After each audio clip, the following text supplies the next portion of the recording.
तृतीय श्रेणी सरस्वती गणितमालार पृष्ठा 102 आस अभ्यास करवा 9 नंबर और 10 नंबर टी करवा।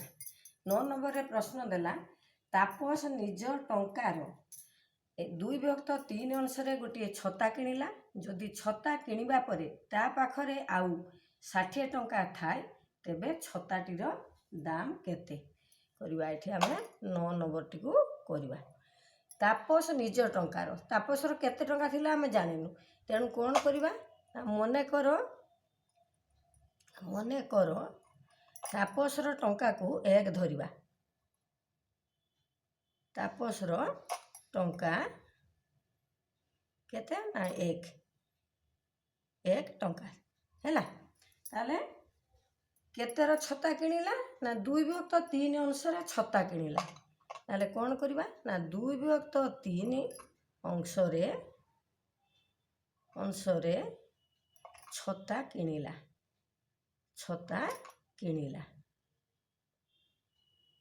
छताटा किणिला तापरे कौन कला ना छता किणिबा परे ता पाखरे आउ केते टंका रहिला ना 60 टंका रहिला।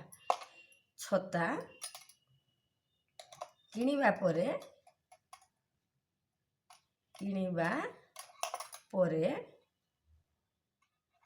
ता पाखरे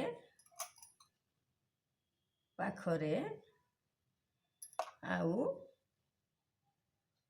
रहिला केते टंका ना 60 टंका। 60 टंका हैला ता पाखरे रहिला 60 टंका। ताले थिला केते 1 टंका। ताले एठी कौन करवा ना 1 रु आमे ए जो 2 विभक्त 3 अंशरे छता किणिला मोट टंका रु ताको आमे फेड़ी दबा। 2 विभक्त 3 अंश को आमे वर्तमान कौन करवा ना फेड़ी दबा। देखो फेड़ाना करवा। ताले 1 तले किछि नाइ 1 ता अर्थ 1 अछि। 1 3 रो लसागु हैला 3 पुणी 3 हरण 1 कर दबा केते पड़िबो 3 को 1 रे गुणी दबा। ताले 3 के 3 फेड़ाना। एठी ए जो हर को पुणी लसागु रे हरिबा 3 हरण 3 1 को गुणिबा केते ना 90 रे 2 गुणन 1।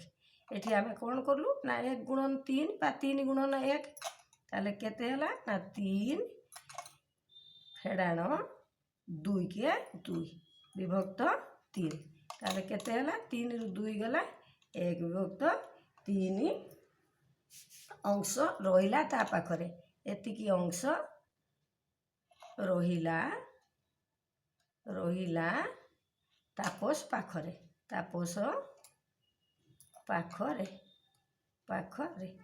अच्छा तापस पाखरे रहिला केते 1 विभक्त 3 ताने जो 1 विभक्त 3 रहिला किंतु बळीची प्रकृत रे 60 टंका। ताले एठी कौन करवा ना 1 विभक्त 3 अंश को केते टंका बळीची ना 60 टंका। ताले 1 को बाहर करवा। ताले 1 को केते हबो ना 60 हरण 1 विभक्त 3 हैला। भग्नांश हरण आमे उल्टै दबा 60 गुणन 3 विभक्त 1 गुणन हो जाए।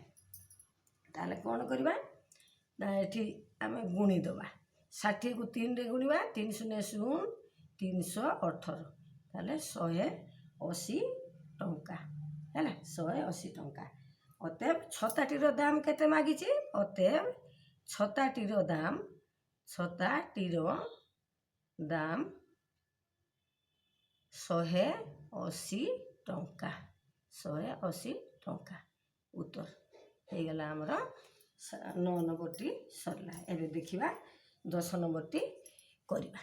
10 नंबर रे प्रश्न देला गोटिए संख्यार 7 विभक्त 8 अंशरे 8 जोग कले ताहा मूल संख्या सहित समान हुए तेबे मूल संख्याटी केते।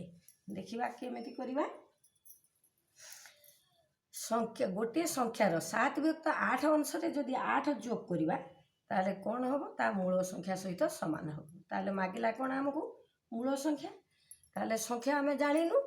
ताले एठी कौन करबा ना से मने करबा बा धरिबा जे मोट टंका नुहे संख्या मने कर ମନେକର ସଂଖ୍ୟାଟି 1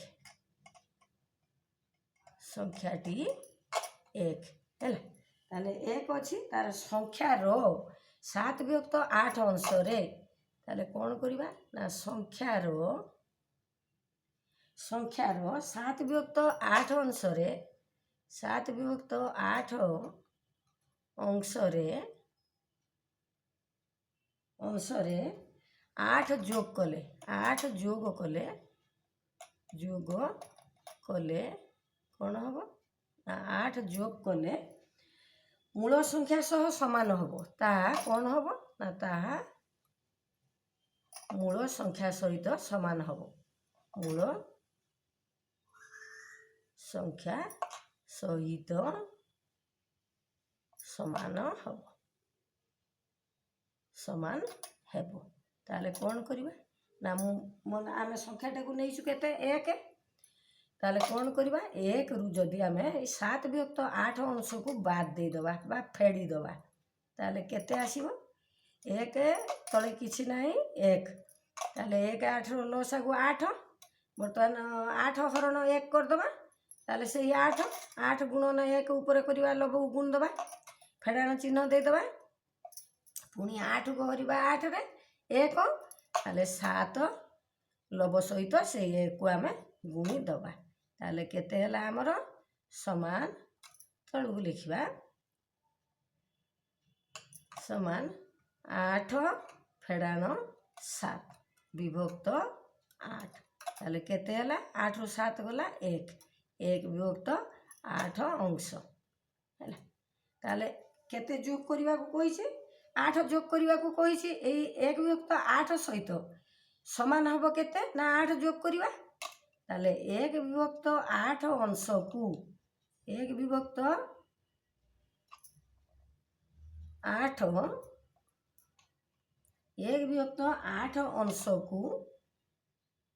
ଅଂଶକୁ କେତେ ଦେଲା ନା 8। ତାହେଲେ ସମାନ କେତେ ନା 8। ତାହେଲେ 1କୁ କେତେ ହେବ 1କୁ ହରିଦେବା 8 ହରଣ 1 ବିଭକ୍ତ 8। ତାହେଲେ କେତେ ହେବ ହରଣ ଗୁଣନ ହେଇଯିବ 8 ଗୁଣନ 8 ବିଭକ୍ତ 1।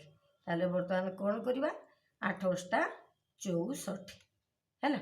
8 ଅଷ୍ଟା 64 ଅତଏବ ସଂଖ୍ୟାଟି 64 ଅତଏବ ଉତ୍ତର। ଆଜି ପାଇଁ ଭିଡ଼ିଓକୁ ଏଇଠି ରଖିବା। ସବସ୍କ୍ରାଇବ୍ କରିବ ଲାଇକ୍ କରିବ।